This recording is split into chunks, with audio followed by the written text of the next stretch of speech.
안녕하십니까. 김도훈 평가사입니다. 오늘은 우리가 건물에 대한 것을 좀 설명을 드리려고 해요.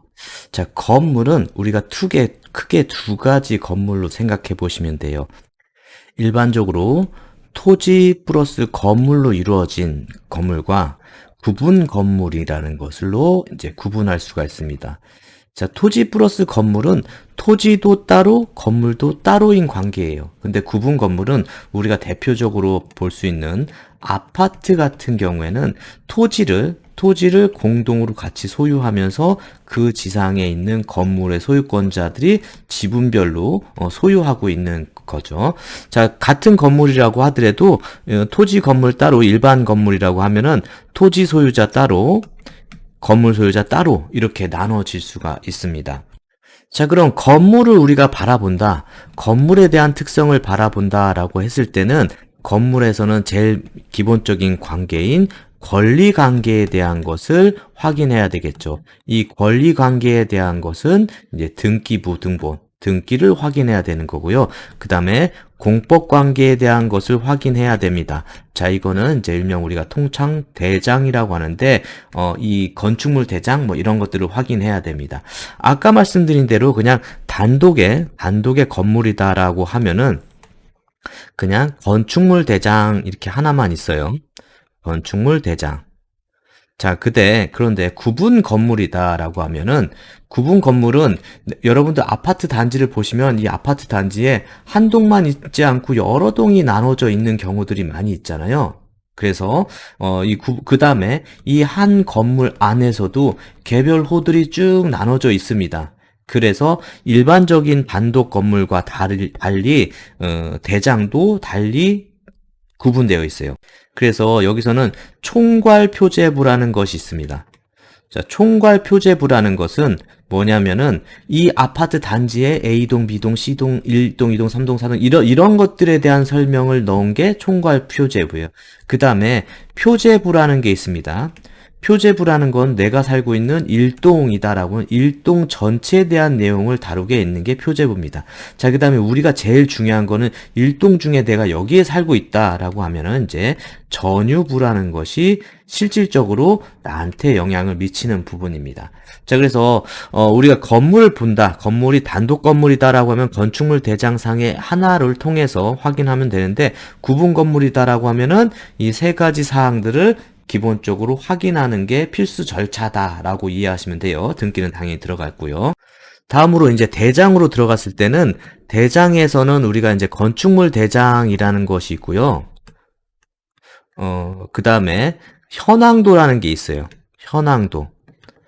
건축물 대장이라는 거는 우리가 이게 구조가 무엇이고, 건폐율, 용적률, 그 다음에, 층고, 이런 것들에 대한 다양한 거를, 그 다음에 아까 전용 면적 같은 그 면적, 이런 것들에 대한 것을 자세하게 좀 되어 있는 겁니다. 그러니까, 글자로 설명되어 있는 것을 대장이라고 하고요. 현황도는 그냥 도면입니다. 도면.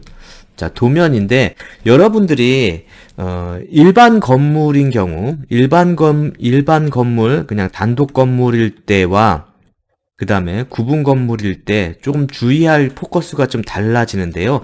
단독 건물이면은 현황도에 있는 거 이외에 추가적으로 불법 증축이 되어 있는 부분들이 있는지 그거에 대한 판단을 해야 되는 거고요. 구분 건물인 경우에도 불법 증축에 대한 것들에 대한 판단도 1차적으로 해야 되겠지만 2차적으로는 뭐냐면은 위치예요. 위치. 왜냐면은 내가 이렇게 평면도 상에 있는데 여기서부터 이렇게 복도식으로 해서 1호, 2호, 3호, 4호 이렇게 1호부터 쭉 있다라고 하는데 가끔 지나보면요. 진짜 오래된 건물은 사자를 또 배제한 경우도 있어요. 그 다음에 어떤 경우는 도면이 앞뒤가 바뀌어서 도면상에선 배치가 1호, 2호, 3호, 4호 이렇게 돼 있는데 도면을 뒤집어서 복사가 돼 있는지 4호, 3호, 2호, 1호 이렇게 돼 있는 경우가 있습니다. 그러면 내가 도면 보고 여긴 줄 알고선 갔는데 현황은 여기고 막 이런 복잡한 관계들이 있어요. 그리고 실제적으로 경매 진행할 때도 이런 것 때문에 발생되는 다툼들이 있습니다. 그래서 도면도 그냥 위치의 뭐 내부 구조 이거는 솔직히 그 다음 단계고요. 실질적으로는 이 구분 건물에서 내 위치가 정확하게 여기야 이런 것들을 명확하게 특정하는 정보로서 현황도를 반드시 발급받으셔야 됩니다. 자, 그럼 현황도를 어디서 발급받아야 되나? 세움터라고 포털에서 치시면 요 사이트로 연결이 됩니다. 세움터로 치시고 들어오셔서 뭐 회원가입을 좀 하셔야 될 부분들도 있긴 한데 회원가입을 하시고 여러분들은 어떤 부분들을 확인하셔야 되냐면요. 여기 민원 신청 서비스에서 여기 건축물 대장 발급, 건축물 현황도 발급 이런 게 있습니다. 물론 정부14, 민원14 같은 데에서도 발급이 되는데 현황도는 발급이 안 해요. 건축물 대장은 거기서 발급되는데. 그래서 현황도를 발급 받으려고 이제 그 동사무소 같은 데를 방문해도 되는데 예전에는 그렇게 했었어요.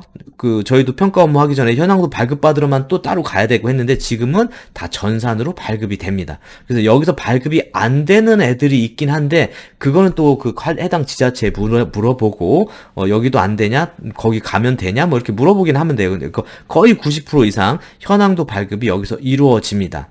자, 그럼 현황도 발급할 때 여기 이제 배치도라는 것이 있어요. 배치도는 제가 아까 총괄 표제부 말씀드렸죠.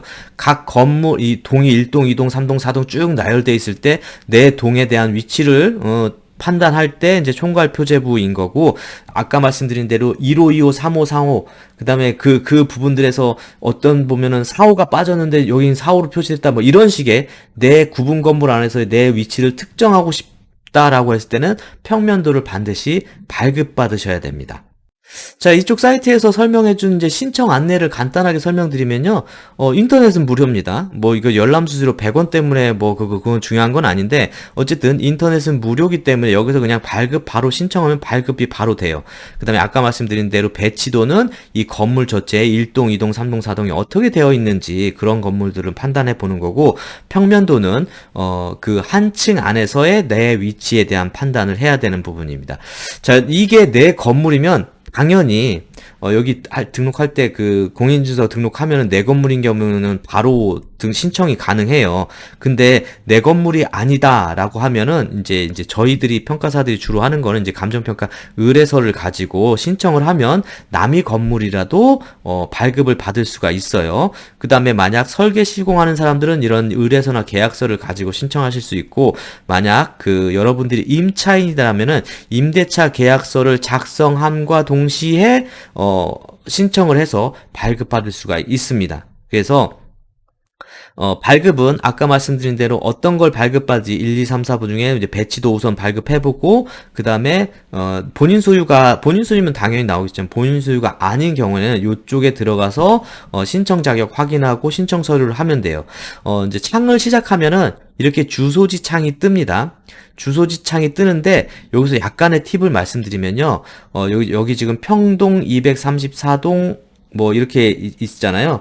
주소가 지금 정확하게 안 뜨는데 여기다가 상암로 301입니다. 예시를 그냥 상암로 301이라면 상암로 그 다음에 301 치고 조금 기다려 주세요. 왜냐면 여기다가 우리 다음 지도나 이런 지도 검색할 때 치고 바로 엔터 치면 바로 나오는 것처럼 그렇게 순식간에 이루어지지 않습니다. 그래서 현황도 발급이 안 돼요.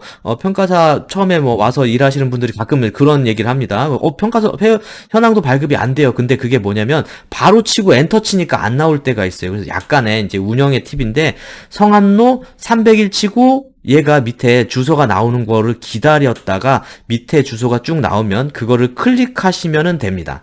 클릭하시면 되고, 그 다음에 여기서도 234동 뭐 3층 몇 호 뭐 이렇다고 하면은 해당 호수를 치고 나면 밑에 또 몇 동인지가 쭉 밑에서 계속 내려와요. 그럼 그거를 이제 클릭하시고, 그 다음에 몇 동이 됐다고 하면 여기서 쭉 몇 호인지가 쭉 계속 내려옵니다. 이제 그거를 약간 시간 타임이 걸리는데 천천히 한 개씩 여기에 내려오는 거를 클릭해서 주소를 치셔야지, 그냥 내가 쭉 드래그해서 몇 동 몇 호 여기다 거기서 올려놓고 나면 검색이 안 되는 경우도 있습니다. 아시겠죠? 그래서 그 유형이 있으니까 아주 많은 분들이 그것 때문에 발급 안 된다라고 하시는 분들 계세요. 그러니까 그렇게 천천히 기다리시면서 내가 주소를 다 치는 게 아니라 한 개씩 여기 밑에 나오는 거를 체크하시면서 확인하시면 됩니다. 자, 그래서 이게 층별 평면도, 단위 평면도에서 요거를 이제 클릭해서 여기다가 담아 놓으면 돼요. 담아 놓고 나서 그 다음에 이제 이 발급이라는 거는 건축 현황도를 정식으로 발급하는 거고, 열람은 이제 보는 것 뿐인데 발급을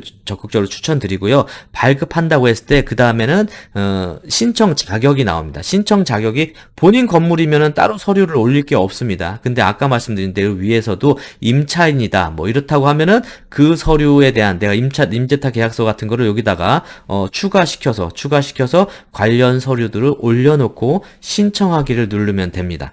그러면은 이제 뭐 현황도 발급에 대한 것들이 쭉 나오고 이제 무료로 발급되니까 발급을 받으실 수 있으세요. 그리고 뭐 이제 건축물 대장도 여기서 당연히 발급받게 됩니다. 그 다음에 진위 여부 확인 같은 것도 하는데, 진위 여부 확인할 게 아니라 그냥 내가 발급받으면 되겠죠. 그렇죠? 예, 발급받으시면 됩니다. 그 다음에 이제 추가적인 약간의 팁인데, 민원 인허가에 대한 것들이 얼마만큼 있는지 이렇게 허가 신고 조회 사항, 뭐 존재 여부, 인허가 정물, 건물 정보들이 이쪽에 쭉 있습니다. 그래서 건물 관련 정보를 내가 얻겠다라고 하면 정부24가 아니라 세움터에 들어오셔갖고 관련 정보들을 쭉 확인해 보시면 됩니다. 여기는 하면은 이제 해당 기관 전화번호도 가도 연결되니까요.